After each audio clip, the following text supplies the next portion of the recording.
بسم اللہ الرحمن الرحیم۔ ایک دن مولا علی علیہ السلام گھر سے مسجد کی طرف جا رہے تھے کہ اچانک آپ کی نالین مبارک ٹوٹ گئی۔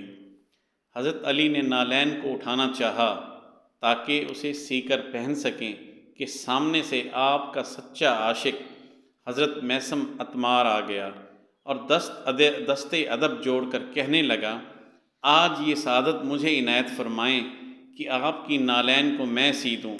تو اس پر حضرت علی نے فرمایا کہ اے میثم، پوری زندگی علی نے اس نالین کو اپنے ہاتھوں سے سیا ہے، آج بھی یہ کام مجھے ہی کرنے دو۔ لیکن جب میثم عتمار نے بار بار اصرار کیا تو آپ نے اجازت دے دی، لیکن جب میثم نے نالین کو ہاتھوں میں اٹھایا تو زار و قطار رونے لگے۔ اس پر امام علی نے فرمایا، اے میثم، رو کیوں رہے ہو؟ تو میثم روتے ہوئے عرض کرتا ہے کہ حضور، آپ مولا کائنات ہیں، وقت کے خلیفہ ہیں، لیکن آپ کی نالین اتنی جگہ سے ٹوٹی ہوئی ہے کہ میں پریشان ہوں کہ کس جگہ سے مرمت کروں۔ امام علی علیہ السلام نے میثم عتمار کو سینے سے لگایا اور فرمایا، اے میثم، یہ کام تجھ سے نہیں ہوگا، اس کو ہمیشہ کی طرح میں خود ہی سر انجام دوں گا۔